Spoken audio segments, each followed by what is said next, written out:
Okay, thank you. So my name is Kittisopikul. I am a software engineer in scientific computing at the Janelia research campus of the Hughes Medical Institute.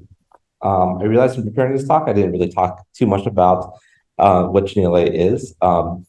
So essentially, it is a dedicated campus of the Hughes Medical Institute, which is a bit unusual since most of the agents of my employees actually work at other universities, such as Ohio State University. This was a specialized campus built about 15 years ago, dedicated to trying to solve big problems in biology in like a Bell Labs kind of atmosphere. The first project they encountered was trying to map the brain, particularly the fly brain. And so for the first 15 years, we've engaged in trying to build large 3D volumetric data sets. And more recently, we've now pivoting to a new research area, which we call 4D cellular physiology. But as you can see, this involves creating large multi-dimensional data sets, which makes us kind of interested in technologies like HDF5. That said, I think the Institute has an interesting journey because in the process of doing that, they also came up with a technology called N5. Which is a tongue-in-cheek, not HDF5. And so I think the Institute has also been quite frustrated with HDF5. And part of what I've been trying to figure out since I got there in 2020 is to try to figure out why that is. And part of that is because a lot of technology was being built in Java, and there were some distribution problems in the Java ecosystem for HDF5. And in order to try to understand why, I need to find somewhere where that was kind of working in a language that was not C or Fortran. And so I found the Julia ecosystem, and things actually seem to be getting quite interesting there. And I kind of wanted to examine this to understand how could we do this better in a language like Java. So I'm going to tell you today about the Julia ecosystem. So basically, I'm going to talk a little bit about Julia. I'm going to give you a quick introduction to the language, very brief. Talk about various Julia packages in the ecosystem. I'm going to focus on one particular package, the main package for using HDF5, and talk a little bit about some future directions that we want to head in. So why Julia? This picture here is actually just from a few weeks ago at MIT, where we just had JuliaCon 2023. We had about 600 attendees there. In the past few years, we had virtual conferences that were much larger. Definitely, there seems to be increasing interest in using Julia. Why is that? Well, back in 2012, there was this blog post that kind of is maybe what we regard as the birthday of Julia, although I think work started a few years prior in 2009. But basically, the founders were very greedy. They wanted something that was going to be open source, but going to be also very fast, also allowed for mathematical notation, or it's another way to say that is maybe formula translation for the Fortran folks out there. But we also wanted something very simple, interactive, and compiled. And so they were not satisfied with solutions that were currently out there. I think back in 2012, the Python, numeric Python wasn't quite as solidified as it was. And so I think there's some notion that maybe if they were doing it today, they might not have created this. But I think that said, I think Julia does offer some interesting advantages over the current numerical Python system. Now, I'll touch upon that as I go forward here. The other thing I want to note is that I think we're seeing some HPC adoption of Julia. And so we're starting to intersect with the same user space that HDF5 occupies. In particular, I think there's an astrophysics experiment called Celeste, and I think that they started using Julia to do their computation, and I think we said there, at least this is the press release said that Julia has joined the Pinnacle Club, and that it was a language used to do computations at large scale. Something else I've noticed more recently is there's a team at Argonne involved with the exascale computing project that is picking up Julia to do a lot of their computation of, there's 6 pin packages that get up. You can see 5 of them are in Julia. And I think Julia actually is a really interesting language to work with HDF5 from. I think a large part of that is that it has really good C foreign function interface. Julia itself is both in C for most part and a very little bit of C++. Calling from C from Julia is very efficient and very natural. It's you can compare it to the ease of using, say, Python C types, if you're familiar with that, except that the easiest way to do it is also the most efficient way to do it, as opposed to having to turn to either C or Python in the Python universe. We also have C-compatible primitives. We have C-compatible structs with C-compatible memory layouts. But we also have reflection capabilities there so that we can probe our types and map them to HDF5 types. Another thing that I'm noticing is that we also have really easy way to create C function pointers, which makes us compatible with using callback interfaces in the HDF5 API. So now I'm going to talk about HDF5 packages in the ecosystem. Let me see there. Pointer. Okay. So basically, first of all, there's several layers here. Of course, we have the C libraries, HDF5 and netcdf. And I'm showing kind of arrows pointing to things that packages depend on. So the first layer is how do we distribute the C library? I think this is something that's a bit complicated problem. In Python, you would use wheels or maybe conda to distribute these. In Julia, we have an independent system that we developed due to some frustration of using conda, for example.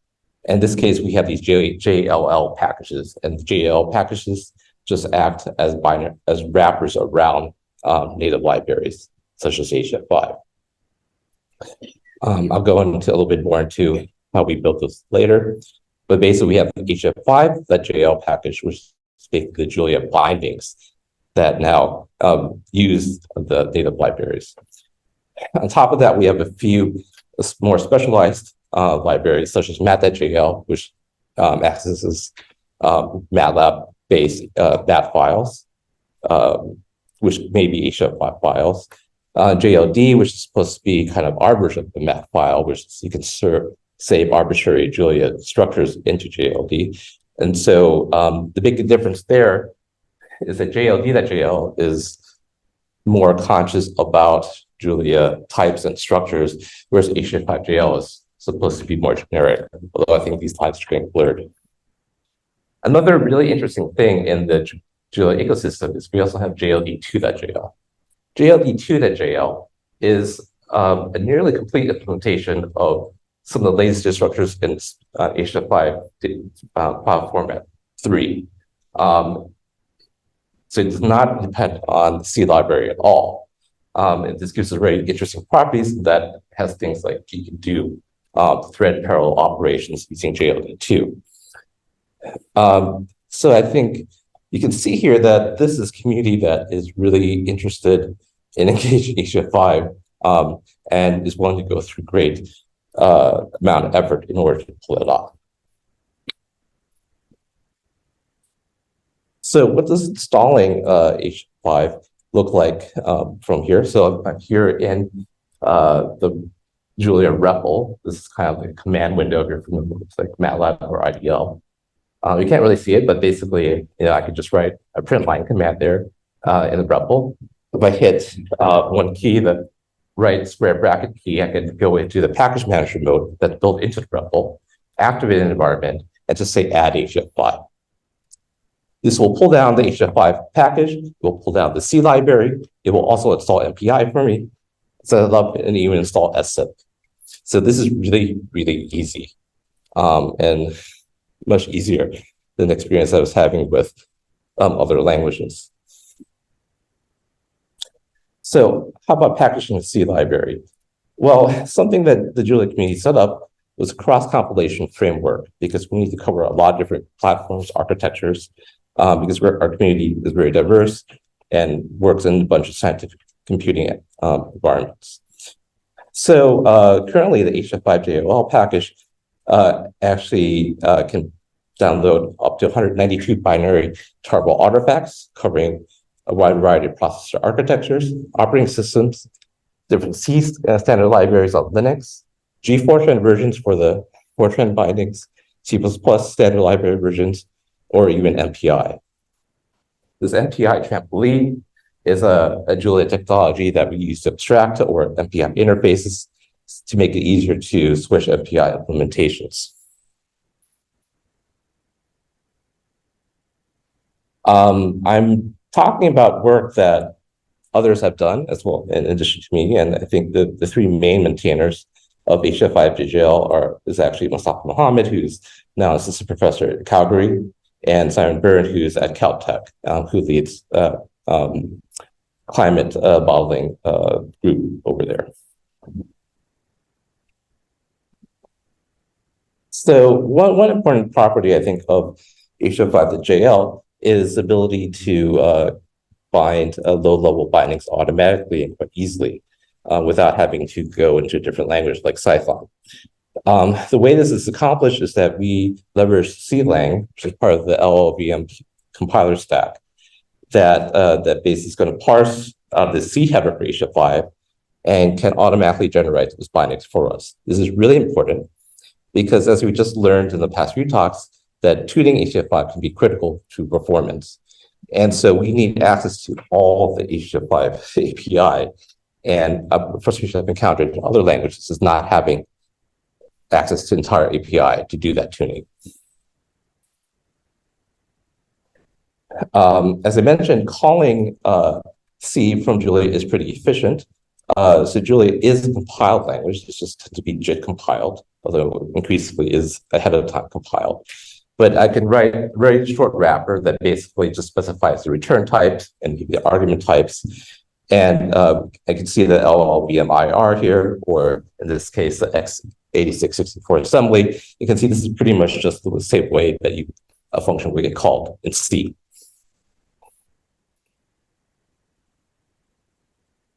But basically, we chose to have, instead of writing that directly, we actually created a bunch of other macro statements that contain sets of information that generates something a little bit more fancy because we use reentrant lock to do thread stable operations on Julia's side, so compiling HDF5 with thread safety.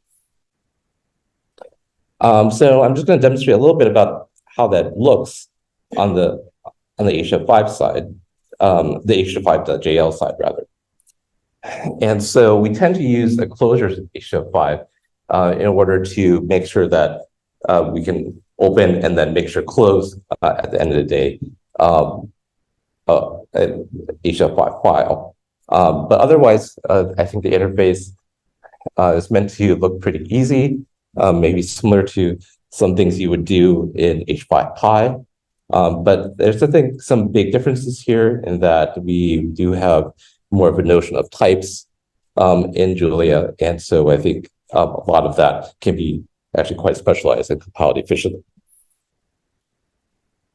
Exploring an HDF5 file is kind of fun in that if we don't use that closure, what we can do is just take an HDF file and default printing will print out a hierarchy using Unicode emojis, kind of display to you kind of what that looks like.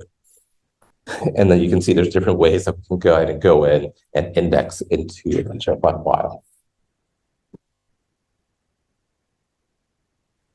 Something I mentioned earlier is that we have structs that are very much related to their C counterparts, and that allows us to do reflection and allows us to easily map those structs into HDF5 data types. In this case, I'm showing compound data type. The other thing I want to point out is that basically the offsets of those fields are also compatible with C counterparts. And then reading and writing those structs is pretty straightforward. And you basically can just save that into an array or dereference it. We can also do compression. We've done a little bit more work to support actual filter pipelines instead of just turning on compression or a single filter. something that's kind of interesting about how we've done plugins in the Julia ecosystem is that Stephen G. Johnson, who's a professor at MIT, maybe most of you might know him for his thesis on FFTW, contributed some code that integrated BLOSK into HDF5 without a C glue code. So basically, we just need the C standard library and the HDF5 library, but not, say, the H5C BLOSK DLL or an SO file, because we can do that part completely in Julia. So instead of having this small piece of extra C code that we need to compile for any platforms, we can now do this completely in Julia, and we can now expand that across different codecs and are continuing to add more. Something that I'm not quite happy with is that we want to abstract this a little bit out so that other packages can also use these codecs in the way that they would be used for the HDF5 file. And this is also just another kind of view of how we use chunking and compression. We can also use external filters. Basically, these are filters that are maybe not directly plugged in via Julia or that we actually know about just by using their filter ID number. And so this is an example of how we would create that using the bit shelter filter, for example. Something else that I don't work on so directly at the moment, but one of my colleague at Caltech who works on Klima does is using HDF5, using parallel HDF5 with MPI. And so we basically also have a corresponding MPI ecosystem that I mentioned earlier, and that's pretty easily integrated into HDF5, the JL. And I'm not going to talk too much more about that because Simon's really more the expert of that. So the last thing I want to talk about is some future directions that we're heading in with the package, trying to leverage some advantages of Julia as we kind of get more coverage of the API and also to start to get something that's more popular and easier to use. So some of the things that we're working on in the upcoming version of HDF5 JL is trying to update documentation. You might notice that currently we're linked to kind of older documentation.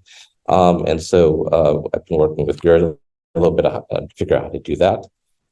Something I mentioned earlier was iteration interfaces. HDF5 uses a lot of callback interfaces, which are a little bit challenging for my Python colleagues to implement H5 but we think I've come up with a way to do it via task where a thread say of channels and coroutines, although I think the coroutine part is a little bit controversial.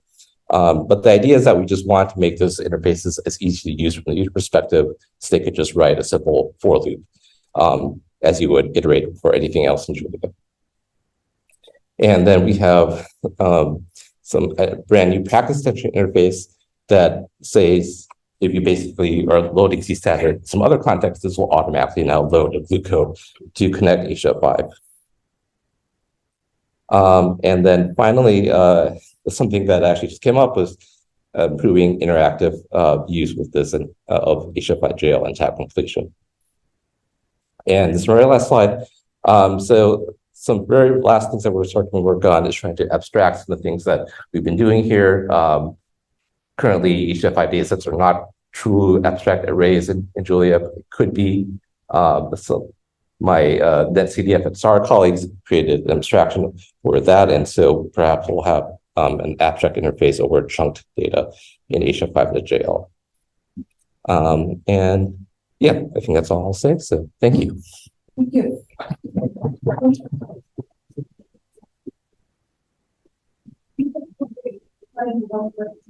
Marcus available.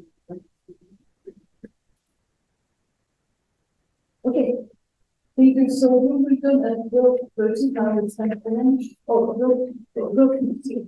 So we'll mention.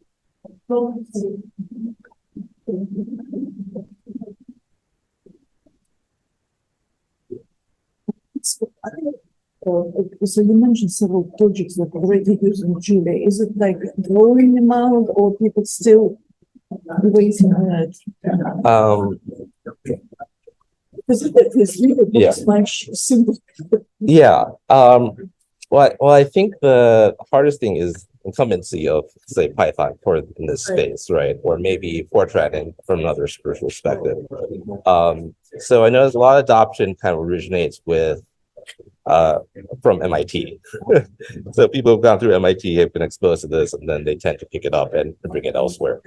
But I think we're starting to see it at like Argonne and kind of the national labs are starting to feed into this, and we're also seeing a lot of industry adoption from those that do technical computing, but not like say big tech. So I think one of the biggest companies using Julia right now is ASML, so the microchip fab company, and they are using it really heavily internally. So we're probably going to be meeting there next year.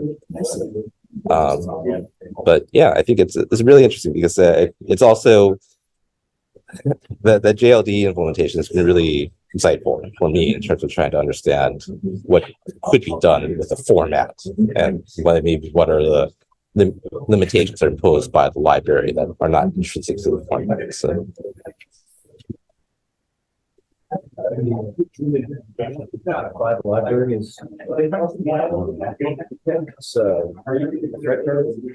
Yeah.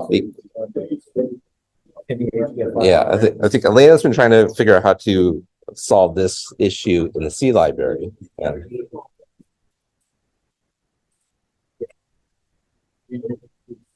HDF5, but it's nothing. So John Mason with the coding in the year will have that will enable multiple connectors. We're creating ourselves.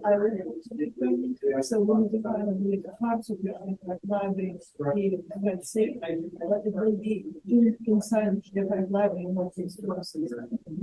Not just press.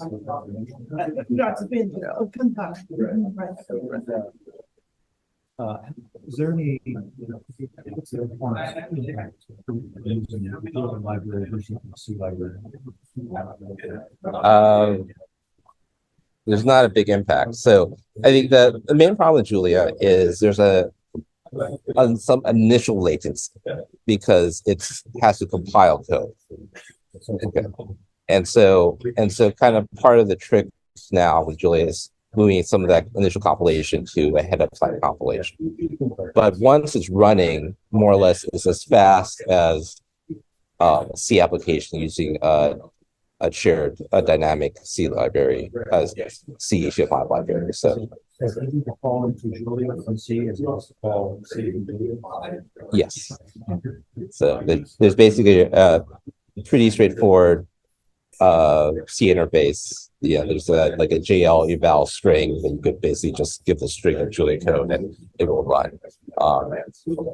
And so that actually makes it really easy, I found, to work with other code. Because I think in Python, you end up having to write a lot of the glue code in C or Python for it to be efficient. But for the most part, I can write most of the code in either Julia or C if is desired. But there's no performance difference though at the end of the day. We wanted to go run work on writing out process.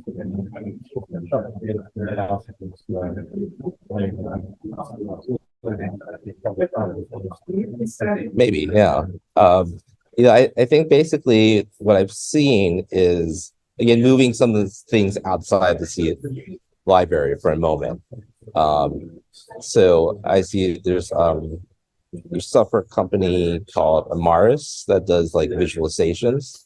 And so their approach has been for like parallel decompression of data, for example, which is I think where the bottleneck is they read wall chunks and then do the decompression in parallel instead of asking the HDF5 library to do the compression or decompression itself, which will always be serial effectively. So there's kind of other tricks. It just depends on like what is the actual bottleneck.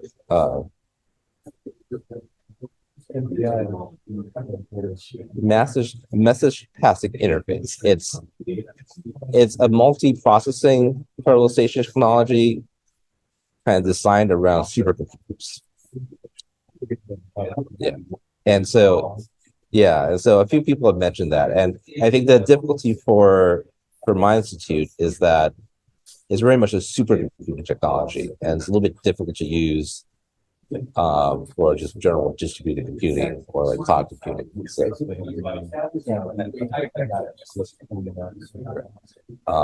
and so, yeah, so basically, I think a lot of the alternatives that I mentioned, kind of M5 and now ZAR, were kind of part of the inspiration for that really drove it development is the need for maybe a simpler kind of API and format that would be more amenable to using just very simple distributed multiprocess. You mentioned, we were talking earlier, is that fairly robust format? It's an emerging format, I would say. And I think there will be some discussion of that this afternoon. I think maybe just before your talk. So it is basically, again, inspired very much by HDF5 and its data model, but trying to maybe take a much simpler approach, right? So one of the group leaders at my institute created this N5 thing, which is kind of predecessor for the SAR. And basically the way he explains it is, well, HDF5 kind of feels like a file system within a file. Yeah. So why don't we just use a file system, right? There's some major caveats to that, though, because file systems do a lot more than just hold chunks. They have permissions and kind of a lot of other overhead that you don't necessarily want to deal with. You're just trying to access data. But it sounds like you guys maybe are also tackling that issue from another perspective. So, and maybe I think maybe the cloud concept of that is like the idea of a bucket, right? So you have a bucket that you do authentication and then you don't have to re-authenticate or re-confirm permissions at the file or key level, object level.